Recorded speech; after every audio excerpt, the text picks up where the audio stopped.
don't always get to choose in this life, win and lose in this life, but I'ma prove in this life, we can move in this life.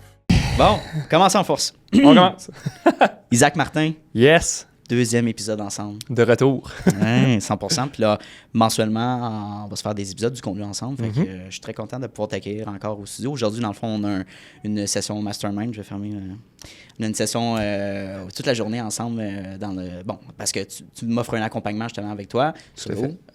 Fait que c'est ce qui est vraiment cool. Dans le fond, pour donner un petit backstory pour les gens qui ne nous connaissent pas, tu m'as aidé, je pense au mois d'août dernier, à créer mon propre horaire personnalisé. Ouais, tout à fait. Sur Google Calendar. Donc, ça m'a permis de développer mon entreprise à un autre niveau que je ne serais pas là aujourd'hui. Là. Parce que moi, mes enjeux que j'avais avant ça, c'était des oublis, des choses qu'il fallait que je fasse, des deadlines à respecter, des tâches niaiseuses que j'oubliais parce que je le notais pas. Ou, mettons, c'était divisé entre l'écrire sur une feuille de papier, le mettre dans mon cell, dans mes notes, puis le mettre dans un autre calendrier qui n'était pas organisé. Fait que apprendre à utiliser Google Calendar comme un pro, ça a été le premier step vers...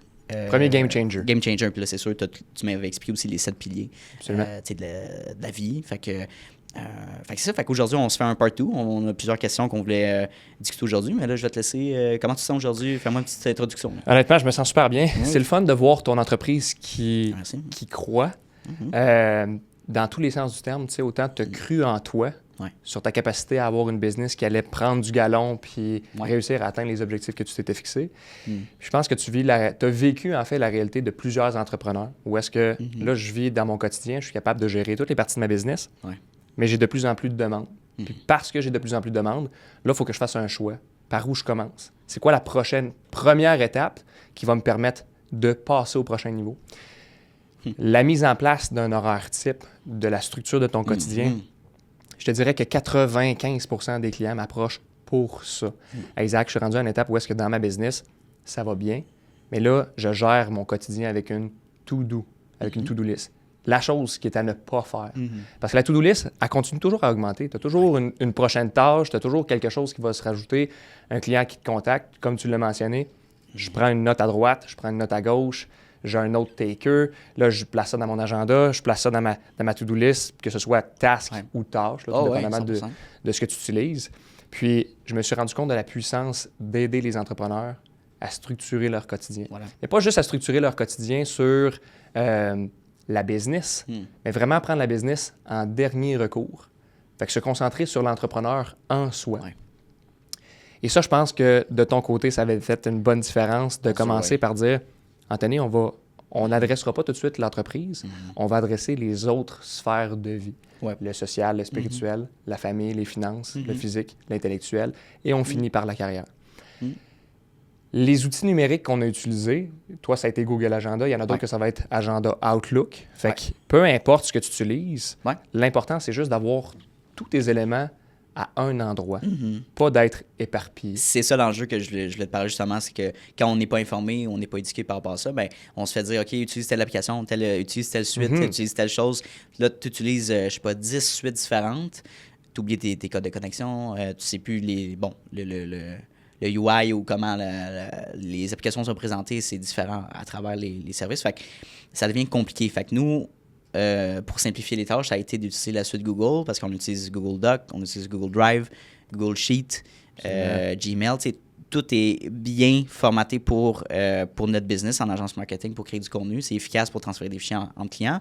Google Calendar est incroyable aussi. Fait que ça a été un no-brainer. Fait que non, d'avoir visuellement un agenda qu'à chaque jour, je l'ouvre dans un onglet, je peux me fier à ça, savoir qu'est-ce qui se passe avec ça. T'sais. Tu as de la structure dans ton quotidien, en fait. Puis comme tu l'as parlé, c'est que la suite Google, que ce soit la suite Google ou la suite Office, tu as un écosystème avec lequel tu travailles. Puis moi, je le recommande plus souvent qu'autrement. Soit tu vas à gauche, soit tu vas à droite, mais aie un écosystème qui est facile à travailler.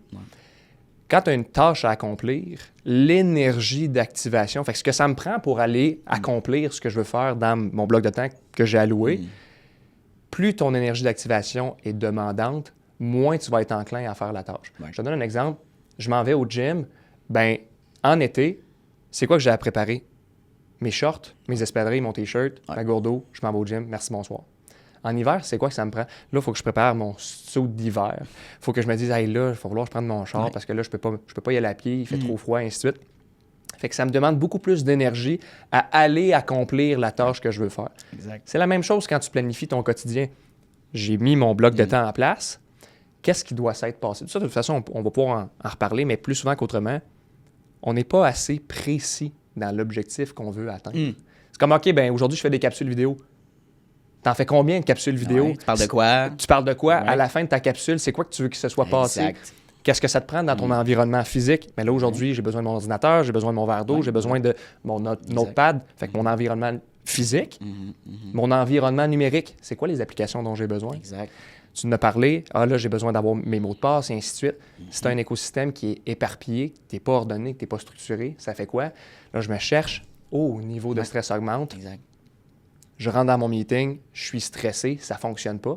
Fait que d'avoir une énergie d'activation qui est diminuée parce que tout se retrouve à la même place, ça te permet d'être beaucoup plus productif puis d'atteindre ce que tu veux beaucoup plus rapidement. Puis, juste pour enchérir sur l'accompagnement que tu m'avais offert initialement, là, je parle pas de ça en ce moment, là, mais la première, initialement, c'était vraiment, je t'approchais pour l'horaire type, et qui est incroyable, mais tu as aussi tout le côté personnel, de genre, sens-tu qu'il y a des lacunes au niveau de ton pilier familial, ton pilier amoureux, ton pilier amical. Ouais. Puis la réalité, c'était oui, mais puis ça tirait de la patte dans toutes les autres sphères, les autres piliers.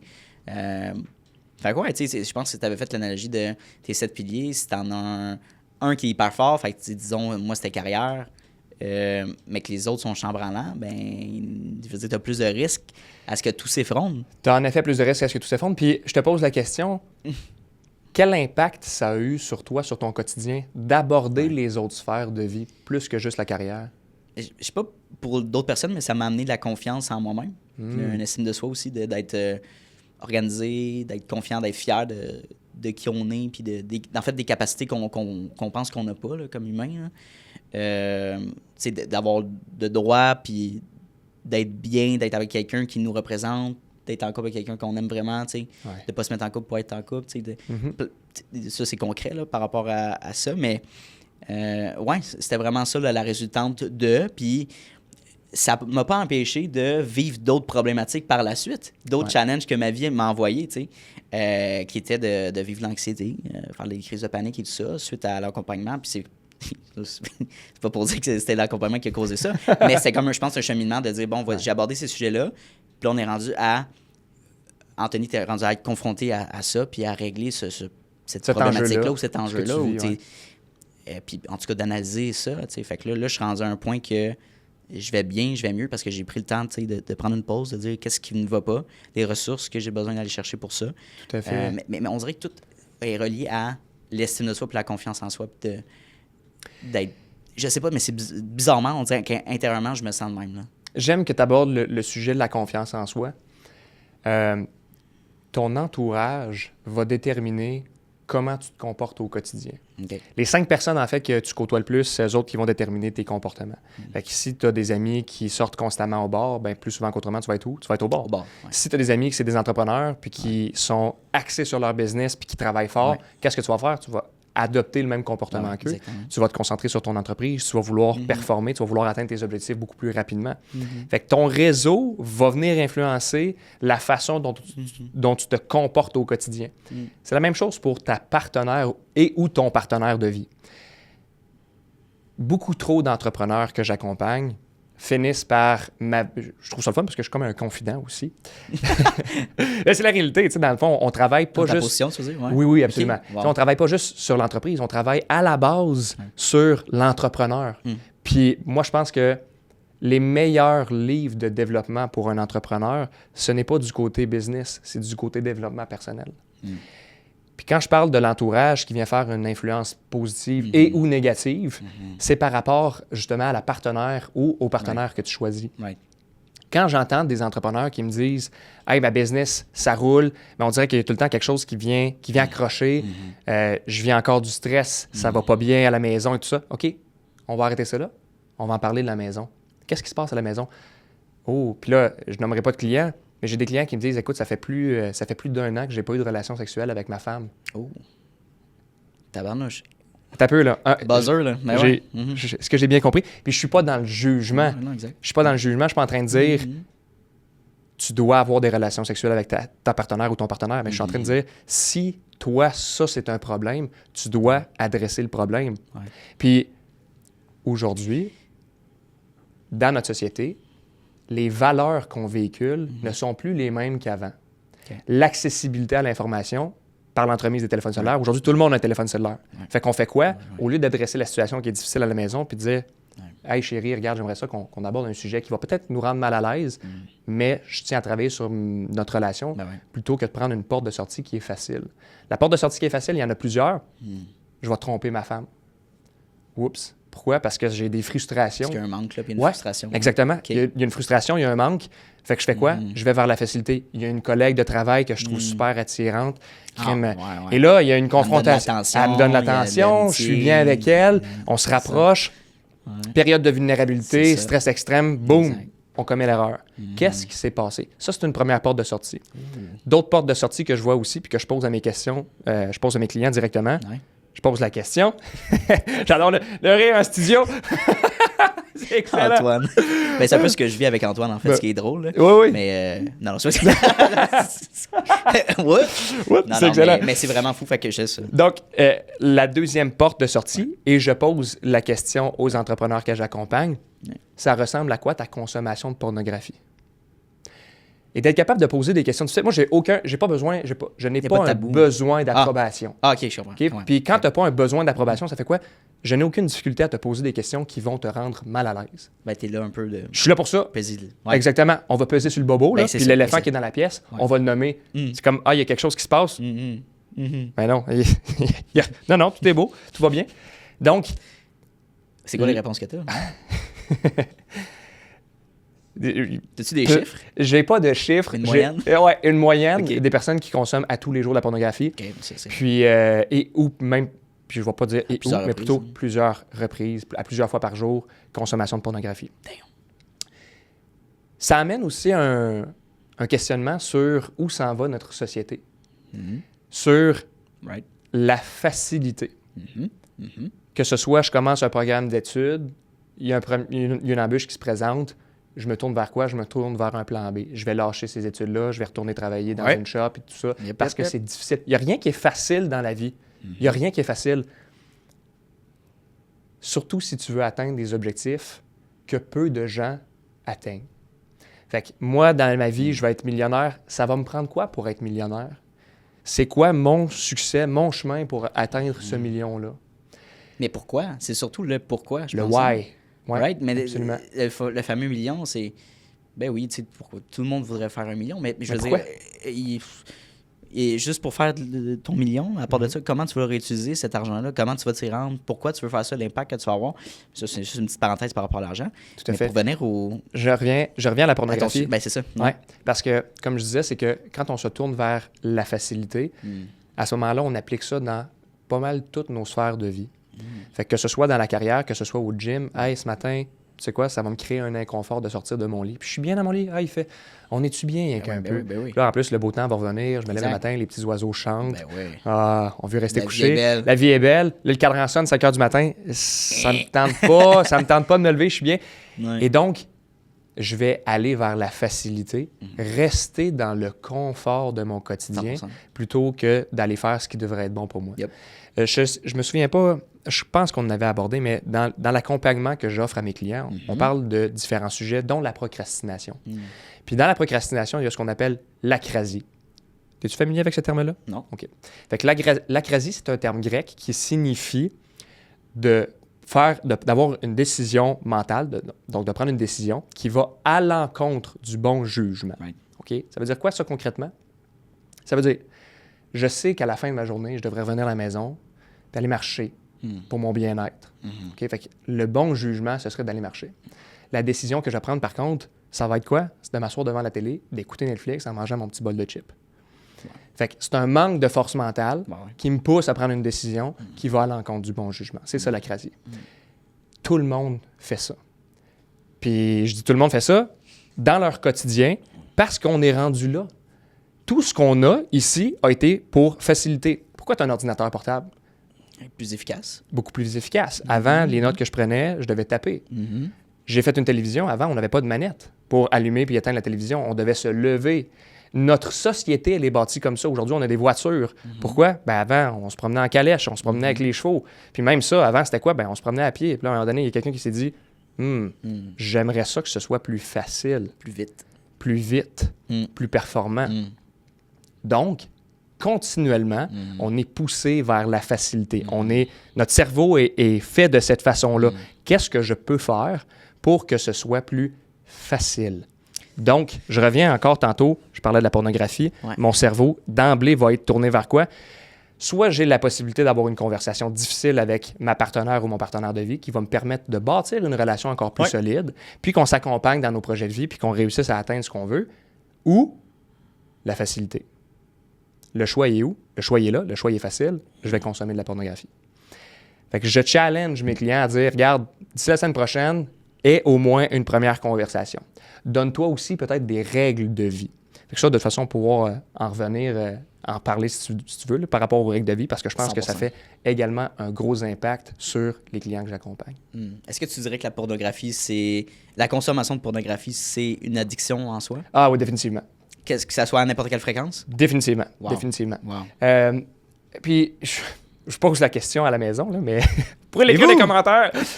À quel point vous consommez de la pornographie? Est-ce que c'est de façon journalière? Est-ce que c'est plusieurs fois par jour? Est-ce que c'est une fois par semaine? Est-ce que c'est une fois par mois? Juste pour qu'on se donne une idée de « Hey, puis vous n'êtes pas obligé de l'écrire si vous êtes gêné. C'est correct, ça fait partie de la game. » Mais je pense que la question se pose « À quelle fréquence je consomme de la pornographie? » Mais à quel point c'est malsain? Ça, c'est... Là, mettons, on prend dans un contexte que quelqu'un est célibataire. Ouais. Wow! C'est une excellente question, Anto. Je pense que c'est malsain dans le sens où ça va t'amener où, la consommation de pornographie? Ça va être quoi la conséquence réelle de ta consommation excessive de pornographie? Parce que quand tu consommes la pornographie, on va se le dire éventuellement, c'est pour atteindre l'extase, puis justement avoir ce bien-être-là. Ce bien-être-là, pourquoi j'irais m'exposer à du rejet d'une femme que je vais approcher, qui peut me dire non, ça me tente pas qu'on soit en couple ensemble, et ou non, ça me tente pas d'aller prendre un verre avec toi. Puis là, d'avoir cette émotion-là de hey, je me fais rejeter. C'est difficile pour moi d'accepter le rejet. On parle de confiance en soi. Là. Combien de personnes ne s'exposent plus, restent dans leur sous-sol, vont consommer de la pornographie? Puis je dis pornographie, mais pornographie, TikTok, Facebook, Instagram. Ça rentre dans la même sphère. Là. Ça rentre dans la même sphère. Puis je vais faire un parallèle parce que bon, ce que tu vas chercher n'est pas la même chose d'un côté ou de l'autre, mais la sécrétion de dopamine reste là quand même. 100%. Donc, moi, je crois que c'est correct pour toi si tu es célibataire, puis que, justement, tu as un besoin à combler. Tu es bien mieux d'écouter la pornographie que de faire des choses que tu vas regretter. Exact. Ça, clair, net et précis.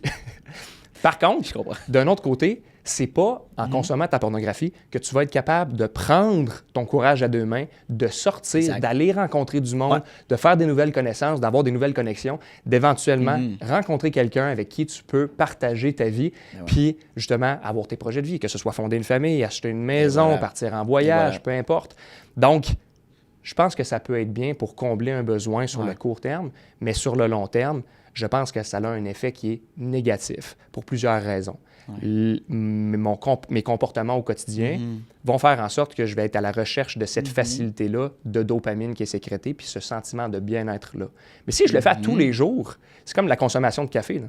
À tous les jours, je prends mon café, bien éventuellement, l'effet que ça me donne est plus présent. Et où ça diminue. Ça diminue, tu sais, je suis comme... Ben, mon café ne me fait plus autant effet que la première fois où j'ai pris un café. Plus. Exactement. Il faut avoir le même hit. Là, oui, pour garder le même standing, pour garder le même confort que j'ai. Quand on est en couple, là, selon moi, c'est vraiment, vraiment différent. Je pense que quand on est en couple, la consommation de pornographie, c'est nocif. Pour plusieurs raisons. La consommation, puis pas nécessairement la consommation, mais ce qui est véhiculé sur les sites de pornographie aujourd'hui, est définitivement pas la représentativité de la réalité. Ça ne représente pas le contexte réel d'une relation conjugale.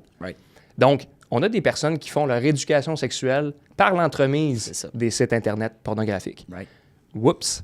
Là, on se rend compte que ce qui se passe là, Et puis, on va se le dire, il y a tout plein de catégories, il y a tout plein de choses qui vont être accessibles sur Internet qui ne sont pas adéquats. C'est pas adéquat de reproduire ça dans ta relation amoureuse avec une personne avec laquelle tu veux bâtir une relation.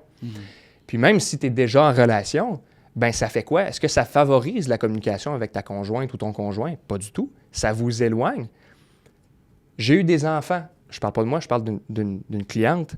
J'ai des enfants. Moi puis mon conjoint, les enfants grandissent et on n'a plus des relations sexuelles comme on avait avant. Qu'est-ce qui se passe? Ben moi, de mon côté, j'ai des insatisfactions, fait que je me suis réfugié dans la pornographie. D'un côté comme de l'autre. Ça fait quoi?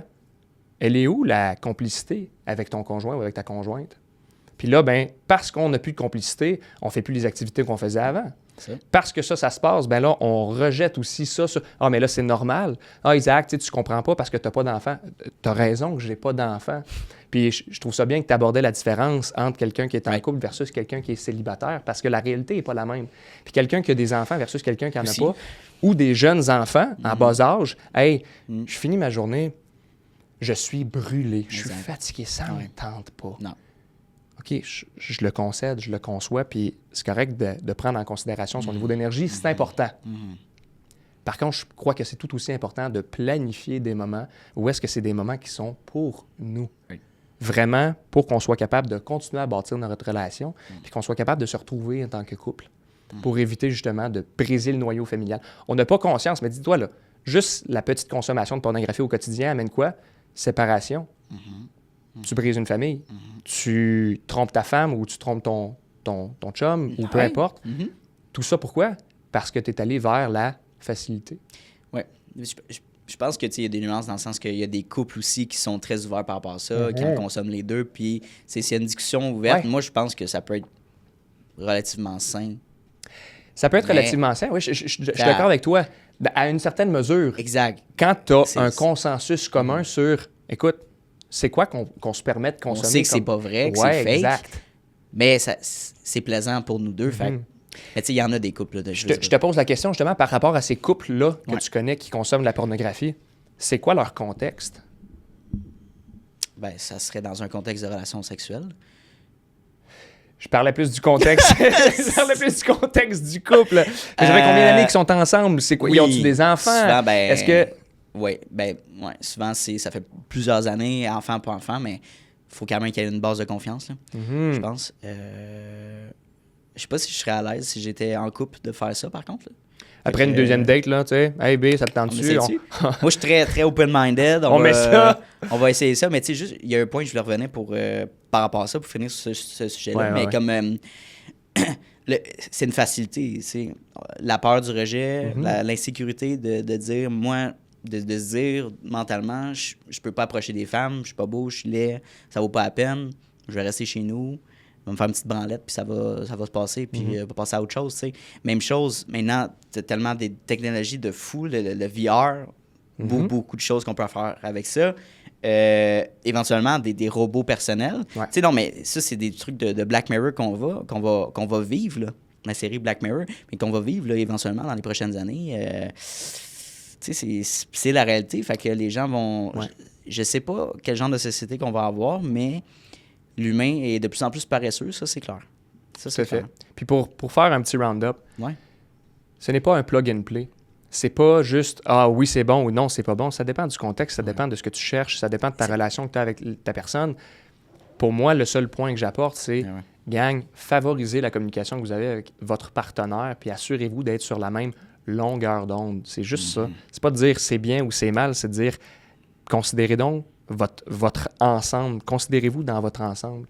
Je pense que c'est ça l'important. Ça ferait du sens. Make sense? On va switcher vers un autre sujet qu'on avait noté, mon cher. Parlons un petit peu de la fameuse routine qu'on peut se mettre dans la facilité. Puis tantôt, la petite introduction que je t'avais parlé, pour moi, par exemple, en tant qu'entrepreneur, les gens peuvent penser qu'on a des horaires de fou atypiques, puis qui est peut-être qui sort hors du commun, mais moi, je vis ça dans mon daily, puis c'est rendu mon daily, c'est rendu ma routine. Donc, des fois, c'est difficile de se sentir challengé parce que c'est facile. T'sais. Pourquoi essayer des nouvelles choses quand c'est facile? Pourquoi prendre un autre chemin pour se rendre chez nous quand le chemin numéro 1 est le plus efficace? Right? Fait que, c'est quel problème que ça peut causer quand on rentre dans cette routine-là facile? Ouais. Je sais pas si tu veux amener ton opinion là-dessus. Oui, tout à fait.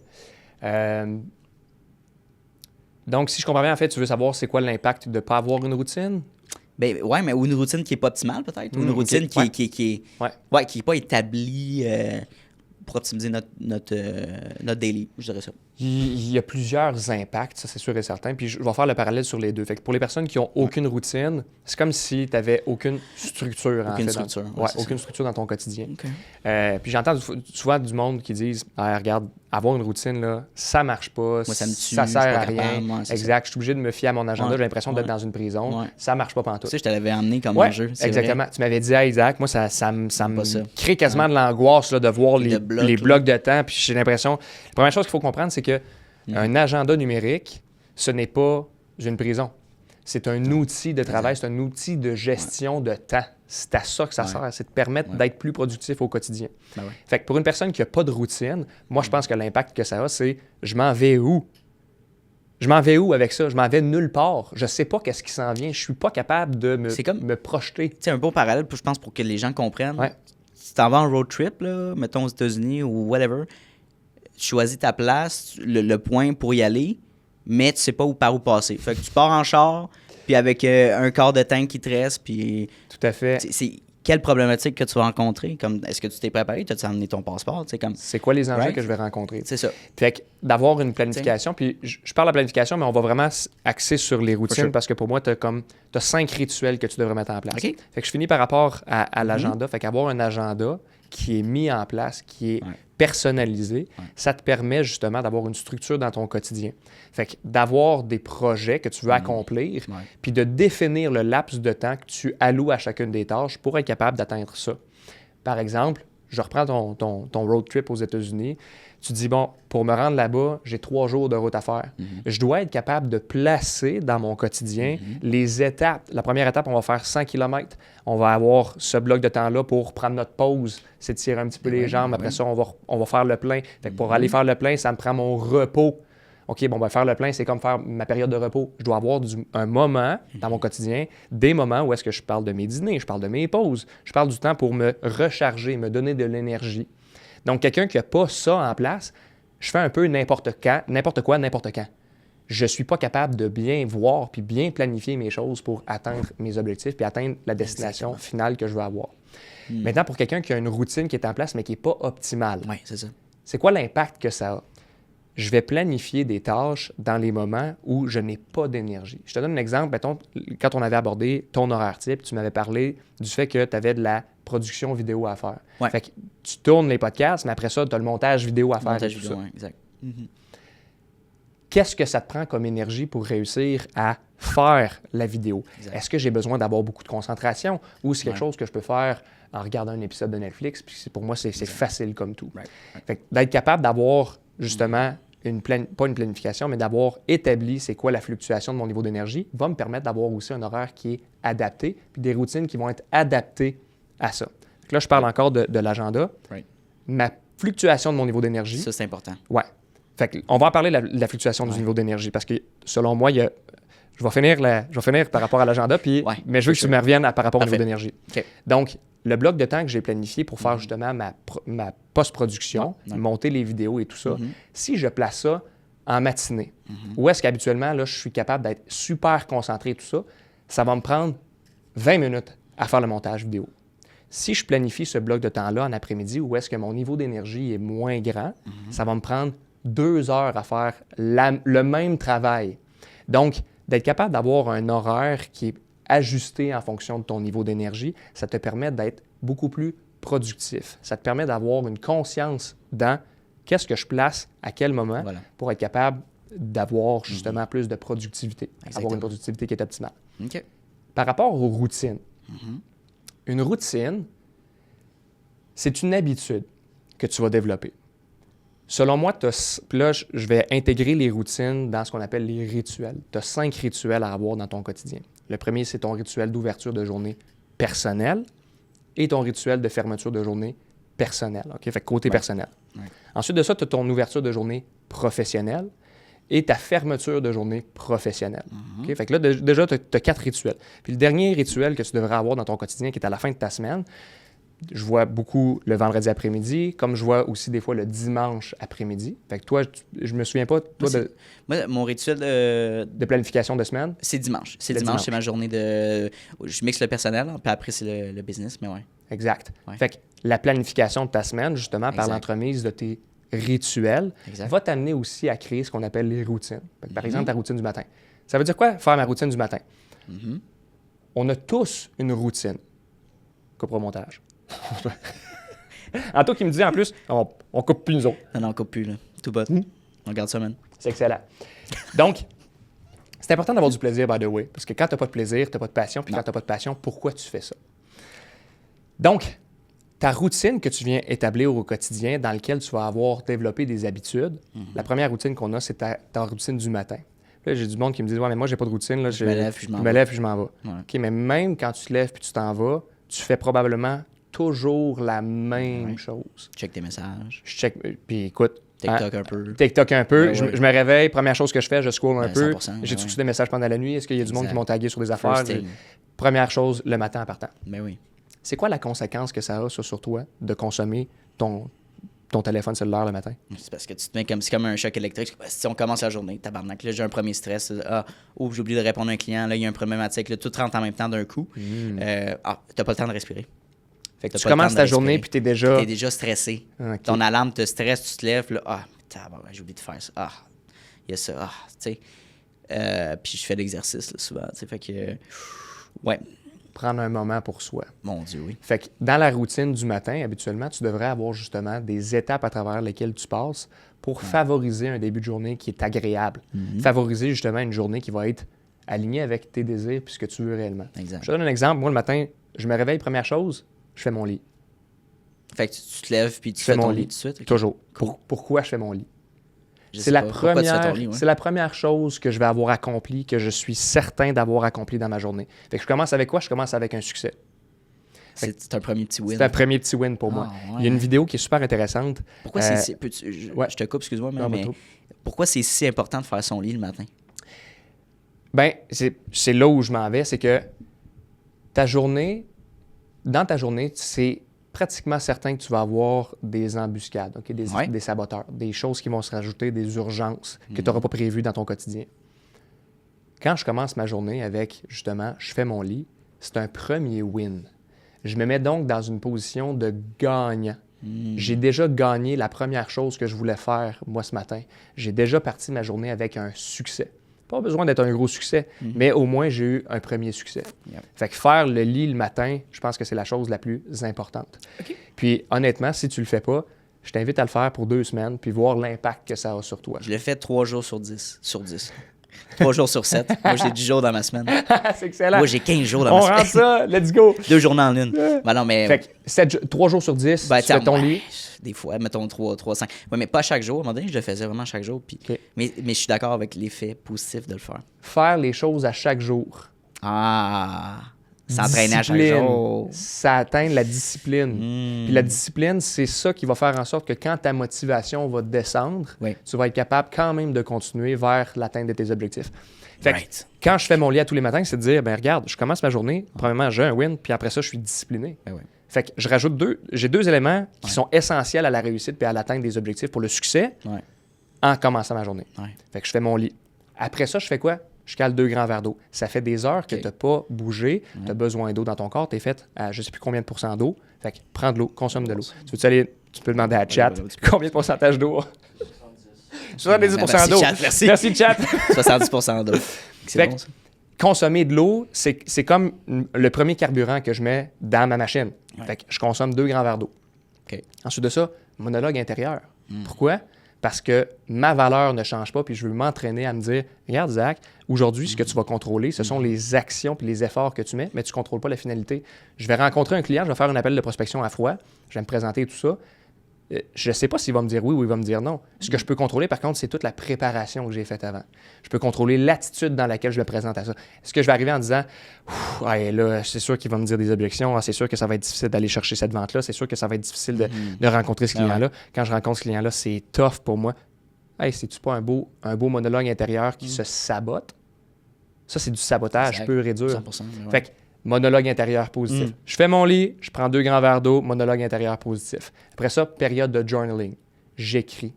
J'écris pourquoi? Pour déposer les intentions. Okay. Qu'est-ce que je veux qu'il se passe dans ma journée? Okay. Fait que c'est quoi que je veux? Fait que j'écris les choses que je veux. Après ça, j'écris les règles de vie.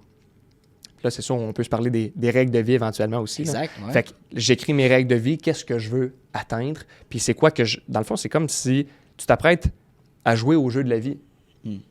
Quand tu joues au ballon chasseur, tu as des règles. Pourquoi tu ne te donnes pas des règles dans ta vie? Pour être capable de dire, OK, ben regarde, ça, c'est mes règles, puis moi, je suis dans ce cadre-là, puis ça me permet d'être focus. Fait que j'écris ça te permet d'être focus. Tout à fait. C'est une clarté d'esprit. Puis, comme tu disais, mettons, tu as un meeting client à 10 heures, puis là, tu as fait toute cette routine-là matinale, mais tu as déjà un win, tu es déjà en confiance. Si tu fais pas ça, par fatigue, tu t'avais un petit peu plus tard, tu peux te le permettre, whatever, tu arrives à ton meeting, dans ton subconscient, tu le sais que tu n'as pas respecté ton engagement, puis je pense que ça va affecter ta confiance en soi dans le meeting. Ça va quand même très loin, mais mettre toutes tes chances de ton côté à 100%. Pour être confiant. Tu sais, comme... À 100%. Pourquoi tu ferais pas ça? Puis c'est un petit peu aussi te rendre responsable. C'est de prendre ta responsabilité. Je pense que tu l'as vécu, puis en fait, tu pourras me corriger si tu ne l'as pas vécu, mais quand tu t'es parti, puis quand tu as parti ta business, je vais plutôt te poser la question, comment ça s'est passé au niveau de la responsabilité que tu avais envers toi-même? Quand je me suis lancé en business j'étais partout en même temps. J'essayais beaucoup de choses. C'était pas bien organisé.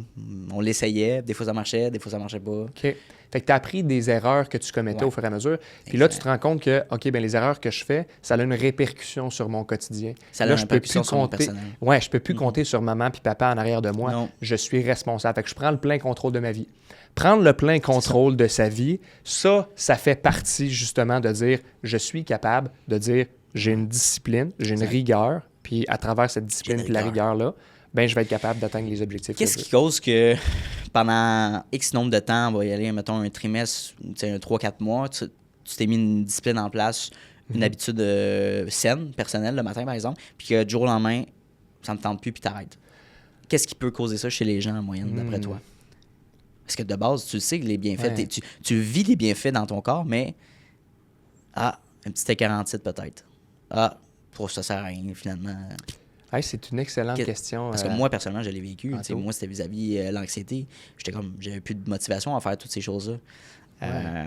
Fait que c'est bizarre, tu sais. Je pense qu'il y a plusieurs choses qui viennent rentrer en ligne de compte. Le contexte. Le contexte, ça, je pense que c'est la première chose. Le contexte dans lequel j'ai établi ce que je voulais atteindre. Fait que je me suis donné un objectif, puis je me suis dit, je me donne 1 an pour aller faire cet objectif-là, atteindre cet objectif-là. Après le premier trimestre, j'ai fait un checkpoint. C'est ça. Puis je donne un exemple, je me suis dit, bon, cette année, moi, je veux facturer pour 1 million. Ouais, mettons.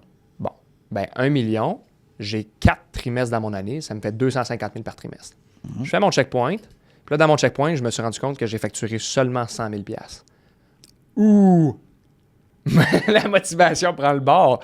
Et là, la perte de motivation, ça fait en sorte que les comportements que j'avais au quotidien, ça fait quoi? Pourquoi je vais continuer à faire ça?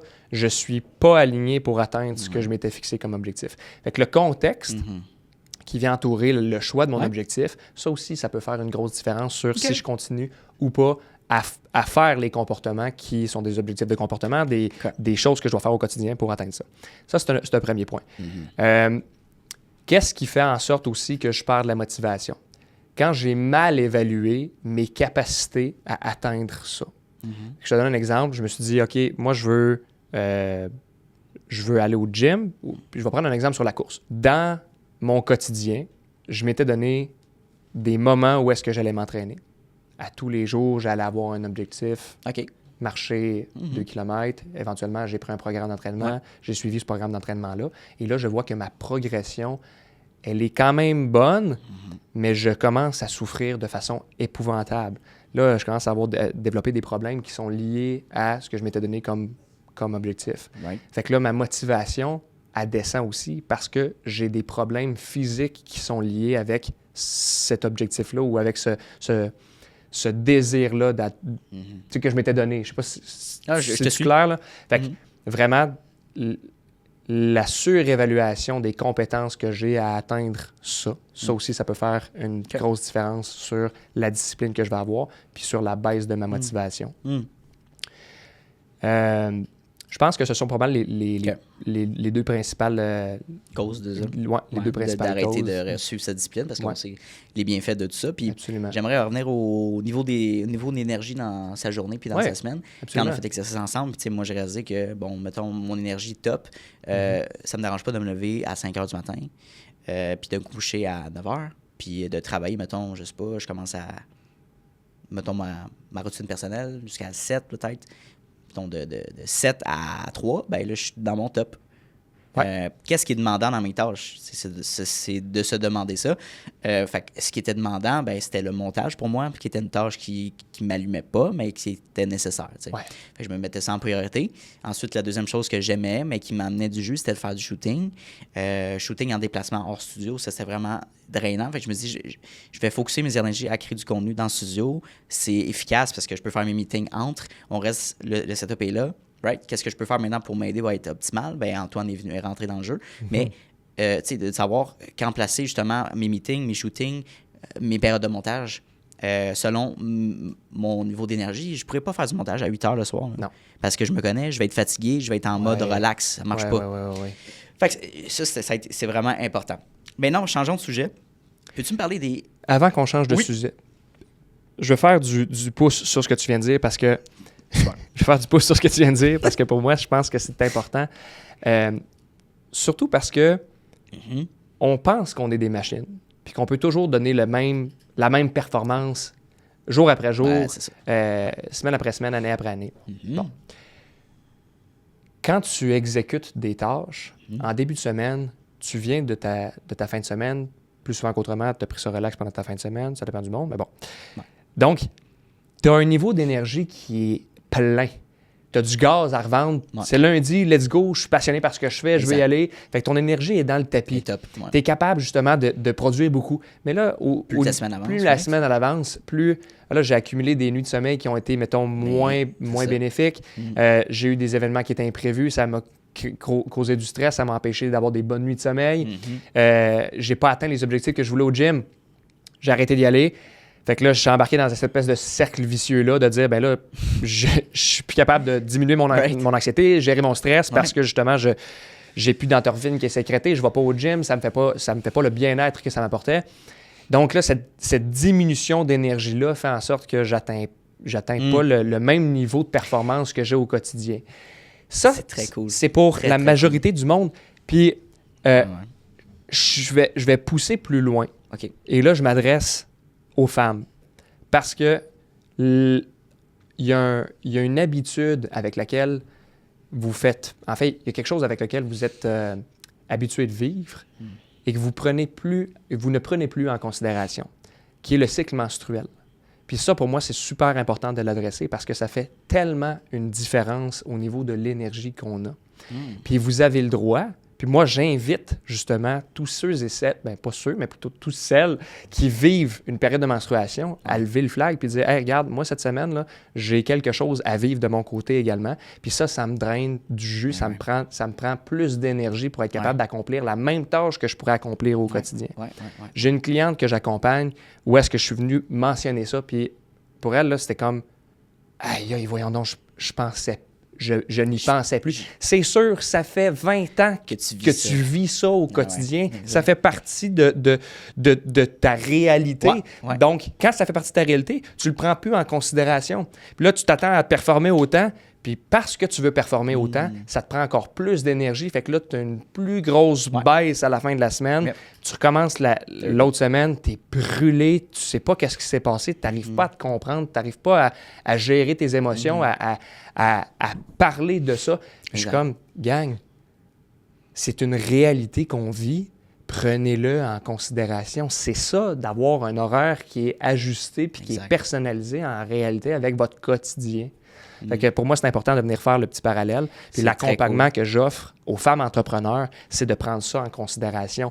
La famille, le conjoint, vous à la base. Fait qu'en priorité, c'est quoi que je me permets de faire moi pour moi, de moi à moi, comme mon moment à moi. Puis ça fait partie de la game aussi. Fait que le cycle menstruel qui revient, tout ça, Comment je gère ça au quotidien? J'adore, c'est une plus-value incroyable que tu as justement à tes clientes parce qu'il n'y a pas d'éducation qui est faite par rapport au cycle menstruel, au niveau d'énergie, motivation. Clairement, c'est à aborder, puis les hommes, on ne vit pas ça. Fait que tu peux pas mettre la même sauce pour tout le monde. Là. Non, parce que une semaine, ça va être plus performant, une autre semaine, non, parce que physiquement, ça fonctionne pas. Puis je crois qu'un consultant en saine gestion puis en optimisation qui va te dire prends cet horaire-là puis suis ça à la lettre puis ça va bien aller, ce serait de passer à côté de quelque chose qui est très puissant puis c'est d'évaluer justement c'est quoi ta réalité, c'est quoi ton quotidien. Je pense que ça serait un mauvais consultant. Fait que si ça vous arrive, changez de consultant. Changez de consultant. C'est très bon. Je voulais juste renchérir là-dessus. Comme ce que j'ai commencé à faire, qui est cool, c'est souvent on valorise, puis souvent on priorise nos clients over nous. Nous, fait que quand on est entrepreneur, on a la flexibilité de dire de refuser. Oui, tout à fait. Right? Fait que ce que j'ai commencé à faire, que je trouve quand même nice, c'est je m'entraîne de 7 à 8. Ouais. Et je me mettais pas un podcast à 9 heures. Exact. Right? Pourquoi? Parce que je vais être stressé. Puis je vais avoir un buffer. Je vais avoir le temps de me déplacer. S'il y a un imprévu, je vais avoir le temps de me rendre. Fait comme quelqu'un qui dit hey, tu peux... Non, moi c'est à 10 heures. On fait le podcast à 10 heures. On a un meeting à 10 heures. Tu sais, comme j'arrange en fonction de ça parce que je priorise moi avant les autres. Tout à fait. Mais avant, je le faisais pas par peur justement de déplaire. Puis peut-être aussi une insécurité financière. On s'entend, là, quand tu es rendu plus en confiance avec des finances, tu es plus capable de faire ça. Mais je trouve que c'est tellement important de prioriser son me-time, son temps de développement personnel, puis d'entraînement ou toutes tes activités à toi. Là, j'aime ça que tu dises ça, cool. que tu te priorises parce que tu sois employé, que tu sois entrepreneur, peu importe t'es où dans le cadran du cash flow, pour moi, c'est comme, si tu te priorises pas, qui va le faire? Puis, je le dis ouvertement, puis je vais en choquer plus d'un, là, mais ultimement, je vais dire ça. Ultimement, là, l'employé se fout du boss, puis le boss se fout de l'employé. Pourquoi? Parce que quand il a parti sa business... Real talk. Ouais, là, puis là, on se dit les vraies affaires, là. Parce que, ultimement, quand le propriétaire a parti sa business, là, est-ce que tu étais là? Non, tu n'étais pas là. Il a parti de rien, puis il a monté sa business pour atteindre le niveau qu'il a atteint. Ouais. Il a fait des sacrifices, puis aujourd'hui, il est rendu où? À penser à lui. Fait que tu arrives, puis tu dis « Hey, boss, aujourd'hui, là, je suis un peu fatigué, je me sens moins bien. » OK, moi, je suis fatigué à toutes les calices de jour, puis je me présente quand même, puis il faut que je livre la marchandise. Fait que comme, moi, je vais te dire, hey, aujourd'hui, toi, mon cher Pierre, est-ce que tu pourrais travailler un peu plus fort? Parce que moi, je vais aller m'asseoir sur le bord de la plage, puis je vais prendre mon petit cigare avec mon rum and coke. Je peux-tu dire ça? Non! Je peux pas dire ça. Fait qu'on se dit les vraies affaires, on jase business. Ultimement, que tu sois employé ou employeur, l'important, c'est quoi? C'est que tu te priorises. Fait que là, je vais le dire, là, puis je vais peut-être en choquer plus d'un, mais la réalité, elle est là. Puis par chance, j'ai eu la chance d'avoir des bons employeurs, puis j'ai eu la chance d'avoir des mauvais employeurs également. J'ai eu la chance d'être un mauvais employeur, puis j'ai eu la chance d'être un bon employeur. Pourquoi? Parce que j'ai appris des erreurs que j'ai faites aussi. Il y a une façon d'aborder les choses. Selon moi, tout se dit, mais il y a une façon de dire les choses. Ça, c'est vrai. Et quand j'étais pris, parce que là, j'ai décidé de continuer mon voyage entrepreneurial seul, fait que j'ai renvoyé mes employés, j'ai décidé de continuer ma business seul. C'est parfait. On fait des choix. J'ai pris conscience des erreurs que j'avais faites en lien, justement, avec mes employés. Écoute, je te donne un exemple. J'avais l'entreprise de construction avant. Toiture? Ouais. Pour moi, c'était important que mes employés soient bien traités, que mes employés y aient du plaisir à venir travailler, qu'on soit proche, qu'il y ait une belle cohésion d'équipe et tout ça. Ouais. Dans cet univers-là, à un moment donné, je me suis dit, pourquoi ne pas joindre l'utile à l'agréable? J'ai un de mes employés, c'est un bon employé, je veux qu'il reste. Fait que j'ai acheté un pick-up, flambant neuf, de l'année. À qui? À la compagnie, à l'employé? Non, je l'ai acheté avec la compagnie, mais je l'ai laissé à l'employé. Que l'employé puisse en bénéficier. Okay. Fait qu'évidemment, je payais le gaz, je payais les assurances et tout ça. L'employé était reconnaissant de ça. Jusqu'au jour où ils me disent hey, c'est trop de stress pour moi, je quitte la business. Trop de stress, le travail en tant que tel? Ouais, le travail en tant que tel. Parce qu'il y avait des tâches et des rôles, des responsabilités, puis il a gravi les échelons. Okay. Ça, c'est une évaluation de ma part qui aurait dû être fait autrement. J'aurais dû mieux évaluer les compétences que cette personne-là avait à faire de la gestion, puis à déléguer les tâches et ainsi de suite. Ouais. Bref, je lui ai pas donné le bon rôle dans l'entreprise, puis ça, it's on me. Yeah, mais ce que ça m'a fait prendre conscience, c'est j'ai fait des choix pour lui et non pas pour moi, et je me retrouve où? À moi payer les conséquences des choix que j'ai faits pour quelqu'un d'autre. Donc, c'est un peu là le principe. Yeah. Que tu sois employé ou employeur, ultimement, tu dois penser à toi. Hey, on va choquer du monde. C'est tout un speech, ça. Wow! C'est quand même cool parce que, tu sais, je comprends. Puis, c'est le revers de la médaille de mettre dans le mindset, peut-être, la mentalité d'un employé. Ben, tu sais, lui, non, tu sais, c'est pas sa business non plus. Tu sais, fait que je peux pas lui demander le niveau d'effort que moi, je me mets ou la même pression. Fait que c'est important d'être flexible avec que ce soit des sous-traitants, que ce soit des employés, les gens qui travaillent pour toi. D'avoir de la flexibilité. Antoine, il fait du pouce, mais de dire, je sais pas, il y a un problème technique, un ordinateur, whatever, qui flanche, un disque dur, peu importe, ben, est-ce qu'on peut déplacer les tâches? Il manque quelques trucs, ben, je vais l'expliquer au client, je vais faire en sorte qu'on respecte les deadlines jusqu'à mais il y a des choses qui se font, il y a des places qui se font, on vient pas, on joue pas avec les vies des gens, on n'est pas des chirurgiens, fait il y a beaucoup de flexibilité qu'on peut faire. Mais je pense que c'est une valeur ajoutée de faire ça puis d'offrir ça aux gens qui travaillent dans ton équipe. Fait que c'est ça. Mais tu sais, Gary Vee en parlait justement de dire que tu peux pas mettre autant de pression avec tes employés quand je veux dire, c'est pas la même manière que toi t'es payé que lui est payé. Non, fait que absolument. Tu peux pas mettre le même niveau de motivation en fait. Puis je vais faire du pouce là-dessus. Il y a deux types de motivation en fait. Il y a ce qu'on appelle les motivations qui sont extrinsèques. Fait que tout ce qui vient puis qui est offert par ton employeur pour te permettre de te joindre à l'entreprise, que ce soit la rémunération, que ce soit les avantages sociaux, peu importe. Fait que ça, c'est des motivations qui, indépendamment du travail que tu vas faire, sont comme « Ah oui, ça m'intéresse. » Tu as les motivations qui sont intrinsèques, fait que tes motivations qui partent de toi. Puis, grosso modo, c'est ultimement, même si je devais faire du bénévolat, je le ferais pareil parce que je suis passionné par ça. Selon moi, si tu es capable d'aller trouver un emploi qui te permet d'être passionné, puis tu ferais gratuitement, ben là, à ce moment-là, toutes les motivations qui sont extrinsèques, c'est du bonus. C'est « Hey, je trippe tellement à faire ça que au final, je prends le plus qui m'est offert. » C'est hot. Puis, je fais un peu du pouce avec ce que tu viens de dire. Je pense qu'à chaque fois où il y a une situation problématique qui se passe dans une entreprise, tu as toujours intérêt à présenter une solution au problème que tu vis pour qu'il y ait un win-win. Okay? Donc, si tu es employé, et que tu dis à ton boss, « Hey boss, il y a un disque dur qui a sauté. » Là, ça fait quoi? Tu viens de dropper le singe sur le bureau du boss, puis c'est comme « Arrange-toi avec ça. » Ah ouais, OK, merci. Ouais. Tu veux devenir un employé clé? Quand tu vis une situation problématique, « Hey boss, il y a un disque dur qui a sauté. J'ai pensé faire ça, ça, ça. On va contacter quelqu'un. J'ai un autre disque dur qui est en backup, puis je vais essayer d'aller rechercher les données qu'on a. T'en penses quoi? Go! Win-win. C'est gagnant parce que toi, tu gagnes des points, tu peux avoir des promotions, tu peux te faire donner encore plus de tâches, c'est vrai. Avoir des augmentations de salaire, et peu importe. Puis de l'autre côté, ben, ton boss est comme « Hey, wow. Merci. Exact. Bravo. Merci. » De l'autre côté, en étant employeur, parce que je vais donner aussi des petits conseils de l'autre bord de la médaille, quand tu es un employeur et que tu vois que tu as un employé qui se démène pour la job, prends le temps de le remercier. « Hey, Anto, merci pour l'ouvrage que tu fais. Je le vois, l'effort que tu mets au travail. Et honnêtement, ça fait une différence dans l'entreprise. Puis je te remercie pour ça. Puis pour ça, je vais penser à toi. Je vais t'offrir ABC ou peu importe. Puis qu'est-ce qui pourrait te faire plaisir de ton côté?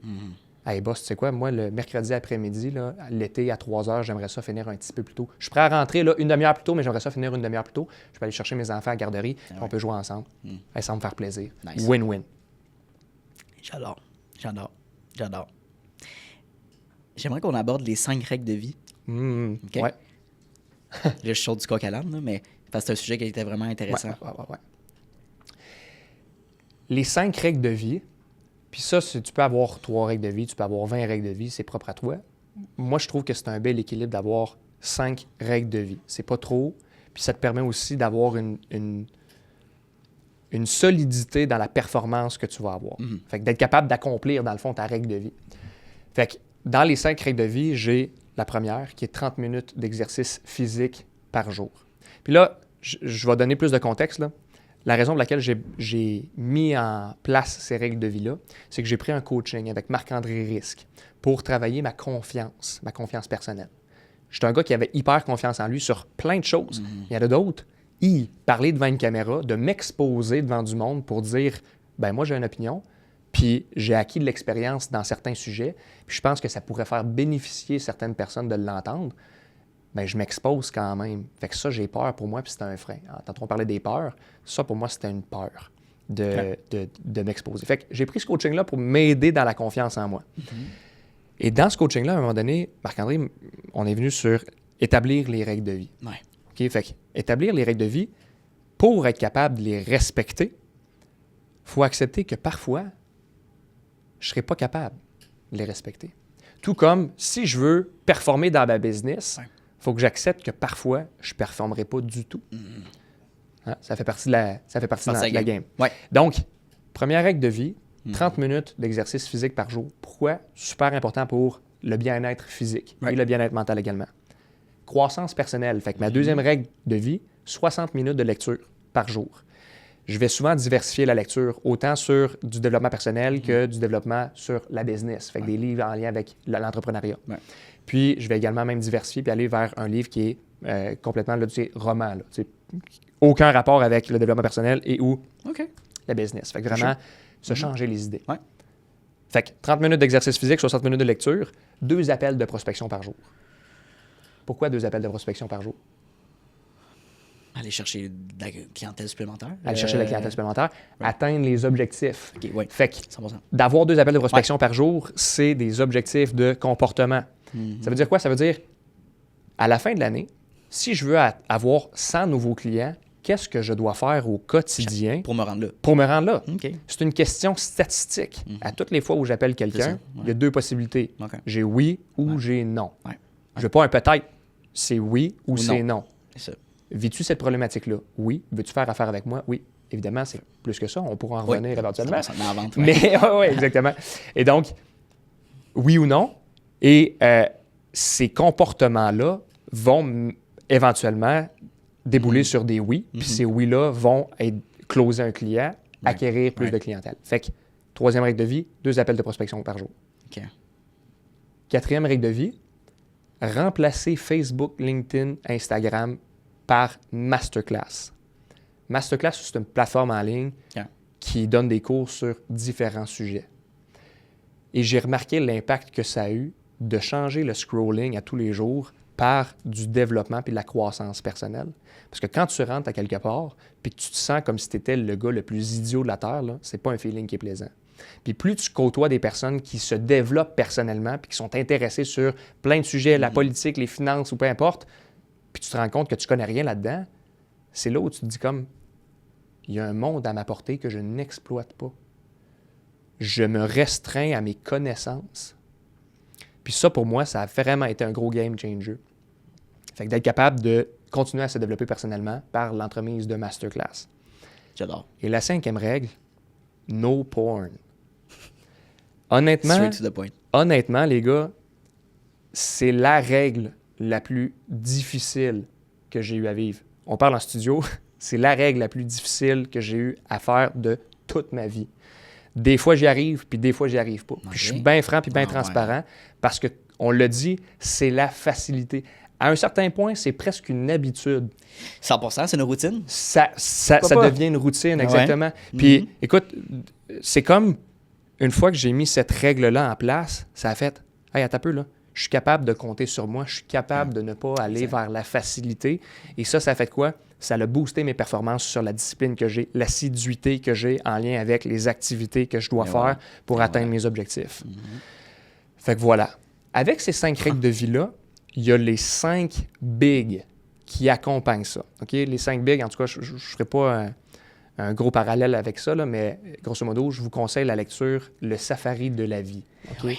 Le Safari de la vie qui est un excellent livre de John P. Strelicky. Et c'est les 5 grands animaux d'Afrique.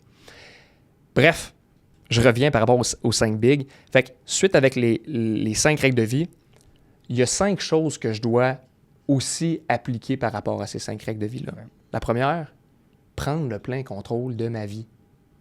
Prendre le plein contrôle de ma vie, ça veut dire quoi? Ça veut dire, si je veux atteindre quelque chose, il n'y a pas personne qui va le faire à ma place. Mais non! C'est moi. Je veux bâtir ma business. T'es maître. T'es maître de ta propre destinée. Avec ça vient la deuxième règle qui est libérer tout le monde de satisfaire à tes besoins. Ben oui. Puis à partir du moment où tu libères tout le monde de satisfaire à tes besoins, qu'est-ce qui se passe? Ouais.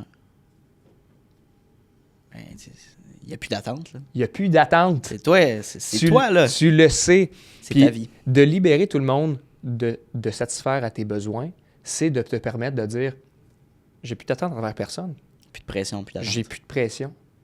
Je m'attends pas à avoir un retour de la part de l'autre. C'est pas lui qui va faire... T'as pas peur. Exactement. C'est pas lui qui va combler mes besoins. Je vais les combler par moi-même. Ça, je l'ai vu encore puis avec des gens que j'ai commencé à travailler avec puis qui m'amenaient un certain stress parce qu'eux, ils ont certains guidelines que moi, je suis pas.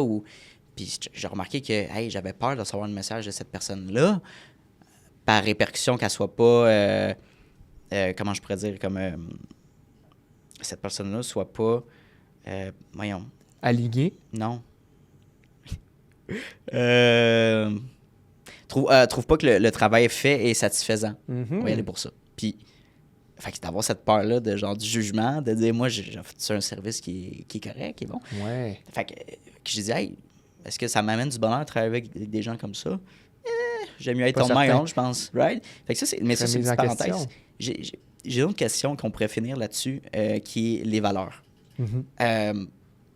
Penses-tu que tout le monde a un chiffre, tout le monde peut être vendu? Fait que je te mets dans un contexte, un client tellement de merde, là, OK?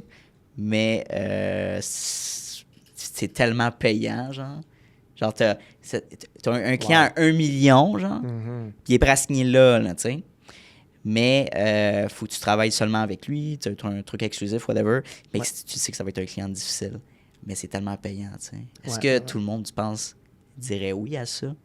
Est-ce que, tu sais, à quel point, right? Tu vois ce que je veux dire? Est-ce que tout le monde a un chiffre? Fait que ça fait un frein sur nos valeurs personnelles. Tout à fait. Puis, juste avant de répondre à ta question, je vais finir avec les 3 derniers points qui me restaient par rapport aux 5 big, là. Ouais. Fait que, aucun système de défense, aucune permission requise. Okay? Fait que j'ai pas de permission à demander à quelqu'un, puis aucune justification. Fait que ce que tu veux atteindre, tu n'as pas besoin de partager à l'autre pourquoi tu le fais. C'est comme si on était tout le temps « Ouais, mais Isaac, pourquoi tu fais ça? » J'ai pas besoin de me justifier, j'ai pas besoin de te dire pourquoi je le fais. On a cette fâcheuse tendance-là à penser qu'on doit se justifier puis expliquer à tout le monde pourquoi est-ce qu'on fait ces choses-là. Fait que je fais une parenthèse par rapport aux 5 big, juste pour que tout le monde puisse l'avoir s'il y en a qui écoutaient et qui se disaient « Hey, c'est quoi les 5 big? » Fait que voilà. Maintenant, par rapport à est-ce que tout le monde peut avoir un chiffre, est-ce qu'on peut justement aller de l'avant en lien avec quelqu'un qui me rapporte mettre de côté nos valeurs pour de l'argent, tu sais, un game monétaire. C'est... je pense que c'est super important d'établir pour toi c'est quoi ta mission, vision, valeur. Puis dans tes valeurs, de stick to it. Parce qu'à partir du moment où tu t'éloignes des valeurs que tu as établies, nécessairement, tu vas te buter à un inconfort. Puis un inconfort, puis peut-être même un malaise à travailler avec ce client-là. Clairement. Je sais qu'en début de carrière, plus souvent qu'autrement, on est prêt à prendre tout ce qui passe. On a peur de manquer de business, on a peur de que ça ne fonctionne pas. Puis là, je suis comme, ah oui, je prends ce client-là, je prends ce client, je prends ce client. Et puis, on va être prêt à piler sur nos valeurs pour avoir plus de business. Exact. La répercussion que ça a ou la conséquence que ça a, c'est qu'une fois que je me bute à ce clash de valeurs-là, parce que lui, il est comme « Hey, regarde, je te paye, je m'attends à ce que tu me répondes à 3 heures du matin, je te paye, 5 000 $ par heure. » Fait que go! Oh! Moi, dans mes valeurs, ce qui était le plus important, c'est d'avoir du temps de qualité avec ma femme et ma famille, puis tout ça. Je fais quoi? Et là, ça crée une frustration. Parce qu'il y a une frustration qui est en place, nécessairement, je ne m'implique pas autant. Puis parce que je ne m'implique pas autant, là, il y a une conséquence sur le rendement que j'offre à mon client. Puis la conséquence du non-rendement que j'offre à mon client, c'est il parle de moi en mal. Il me poursuit parce que dans mon entente, j'avais signé des documents. Fait que là, il y a une panoplie de problèmes qui est engendrée parce que j'ai pilé sur les valeurs, parce que j'étais attiré par l'appât du gain. Fait que moi, ça, pour moi, c'est comme ce qu'on appelle des deal breakers ou des no-go. Fait que quand tu as quelqu'un que tu sais qui n'est pas aligné avec tes valeurs, à ce que tu veux réellement, ne t'embarque pas là-dedans. prends la peine de tirer la plug avant même d'aller plus loin. Exact. Puis dans tes appels, pas dans tes appels de prospection, mais dans ton processus de vente, qu'à partir du moment où tu rencontres tes clients et tout ça, à un certain point, tu devrais avoir ta liste de critères qui est comme ton checklist sur est-ce que le client se qualifie comme étant mon persona? Est-ce que c'est la personne avec laquelle je veux travailler? Puis, nombre de fois, j'entends des histoires épouvantables de la personne qui dit « Ah, tu sais, j'avais un feeling en dedans. » Tu sais, j'avais le petit chatouillis qui me disait « Ouais, le petit gars de feeling. » On le ressent tout. Qui me dit « Hey, c'est peut-être pas la meilleure idée d'aller là. » Puis finalement, je l'ai fait pareil pour avoir du cash. Puis là, je regrette en sacrament le bouffe que j'ai fait parce que finalement, j'ai que des problèmes avec ce client-là. Il n'est jamais au rendez-vous. J'essaie de communiquer avec lui. Il n'est pas là, et ainsi de suite. Fait que ça ne faisait pas partie de ce que je voulais. Fait que pour moi, c'est comme, non, c'est pas tout le monde qui devrait être vendu. C'est pas tous les clients qu'on devrait aller chercher. Je suis tellement d'accord. On devrait être capable de disqualifier. Puis être capable de disqualifier, je pense que c'est une des choses les plus difficiles en tant que professionnel de la vente, d'être capable de dire, tu sais quoi, on ne sera pas un fit pour travailler ensemble. Puis je pense que ça revient à la confiance en soi aussi, d'être capable de dire non, de refuser des mandats, qu'ils soient payants ou par peur justement de manquer d'argent, mais c'est valorisant. Puis tu le sens intérieurement, tu te dis, hey, c'est pas un bon fit. C'est comme je pourrais le faire, mais ça ne fit pas avec moi. Je suis pas à l'aise avec ce que je pourrais lui offrir. La gestion du projet avec cette personne-là, c'est rough. J'aime mieux dire, j'ai pas le temps, je vais te référer à quelqu'un. En ce moment, ça marche pas pour moi, tu sais. Tout à fait. Puis pas juste ça, Anto, je fais du pouce là-dessus, là, mais pas juste avec tes clients. Ça devrait être avec tes collaborateurs également. Ça devrait être avec tes employés également. Tu sais, j'avais absolument besoin de main-d'œuvre, fait que j'ai décidé de l'engager. Puis je te conte une histoire par rapport à ça, là. Quand j'avais l'entreprise de toiture, pour moi, c'était important d'avoir une diversification, autant au niveau culturel qu'au niveau du genre. Fait que les hommes puis les femmes. Donc, pour moi, je voulais valoriser aussi d'avoir des femmes dans l'équipe. J'ai donc engagé une femme, puis elle avait pas nécessairement... Elle avait les compétences, mais j'avais une espèce de feeling en dedans, puis je me disais, c'est drôle, j'ai pas fait les vérifications nécessaires que j'aurais dû faire par rapport à ses anciens employeurs et tout ça, parce que j'avais besoin de main-d'œuvre. Puis je m'étais dit, regarde, crème, j'ai une femme, j'ai l'opportunité d'avoir une femme dans mon équipe qui veut travailler, qui est présente, qui a son permis de conduire. C'est la checklist. Là, ouais, exact, qui consomme pas de drogue, pas d'alcool et tout ça. Bon, c'est ça. Fait que je dis, let's go.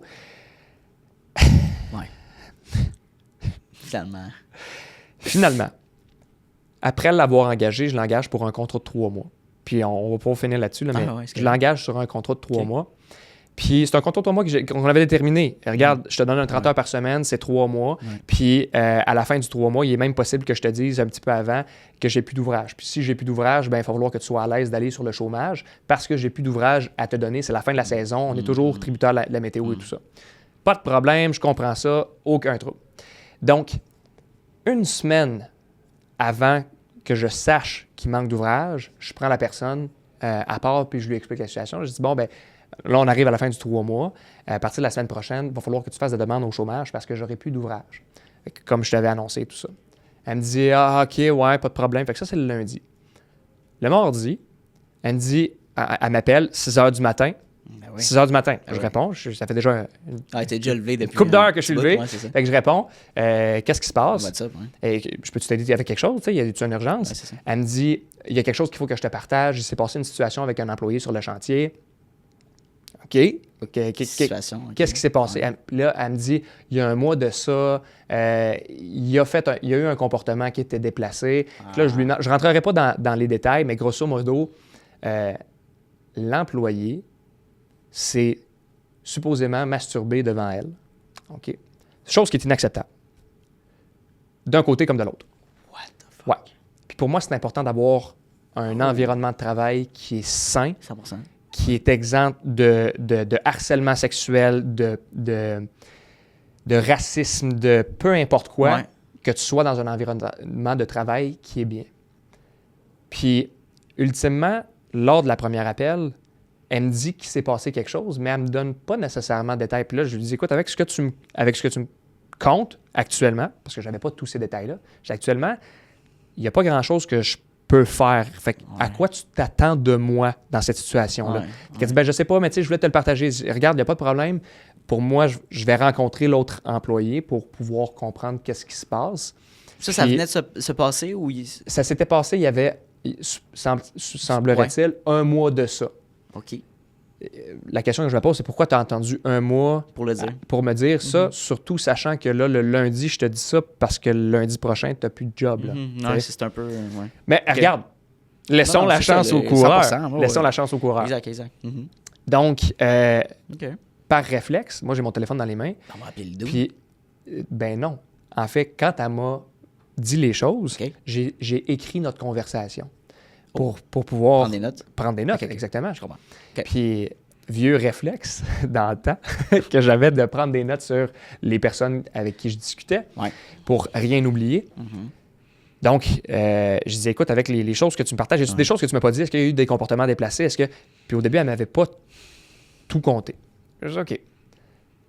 Le lendemain, le mardi, je rencontre l'autre personne, je lui demande de me parler de la situation, puis lui aussi, il reste vague et tout ça. Donc là, il faut que je comprenne mieux, pour être capable de voir c'est quoi que je fais.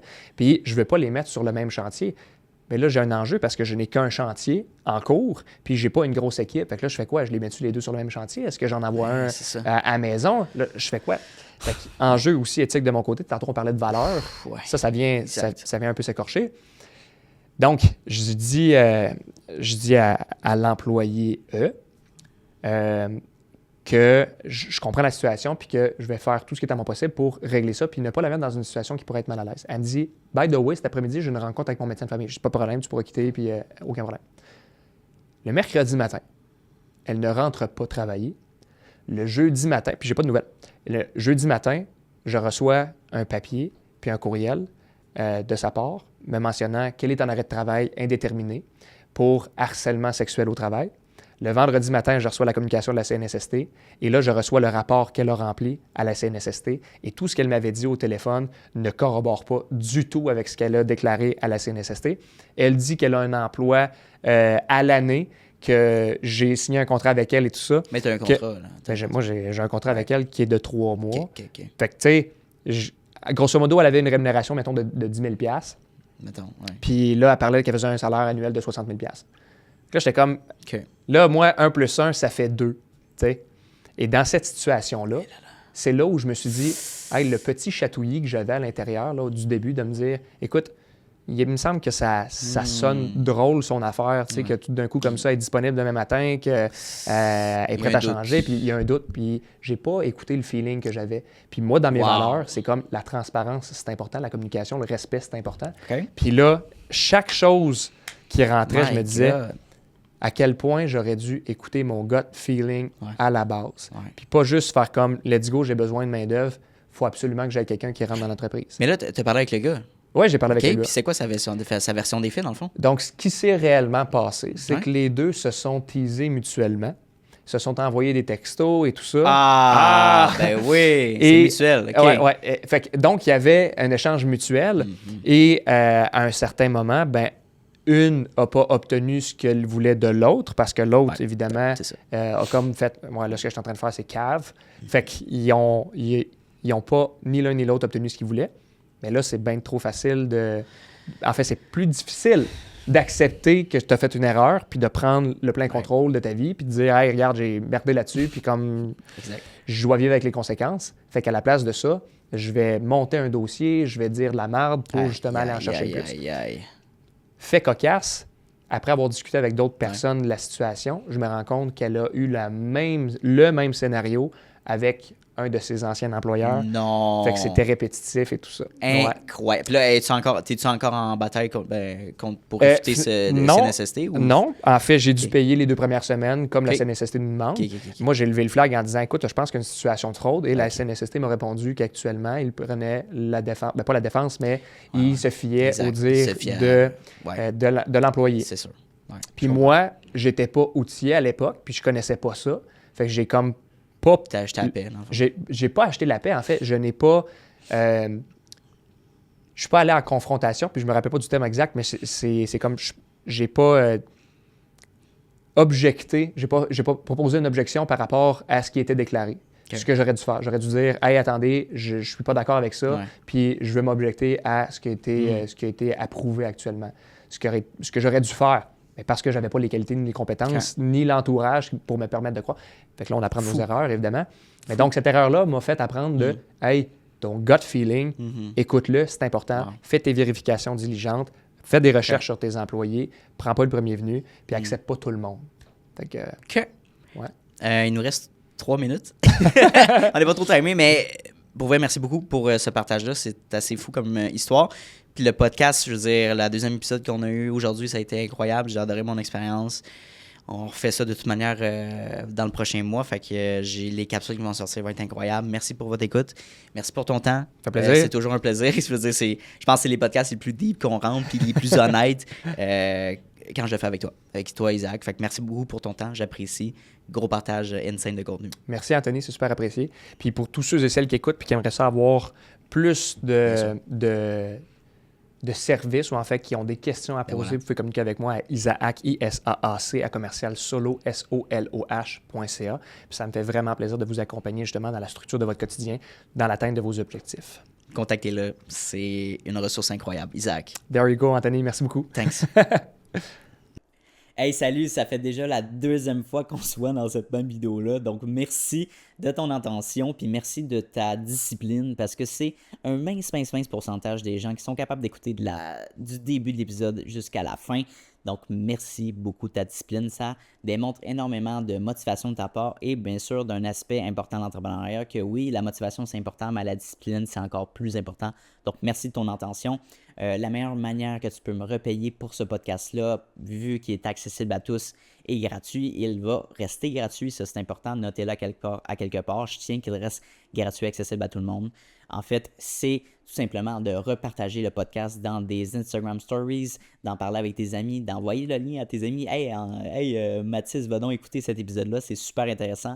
Ça vaut de l'or. Puis, ça va me permettre d'aller faire croître le podcast à un niveau exponentiel. Donc, merci beaucoup pour ton aide et ton intérêt pour le podcast.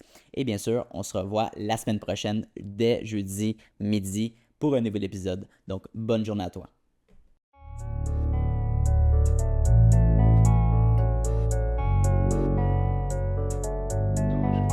You don't always get to choose in this life, win and lose in this life. But I'ma prove in this life we can move.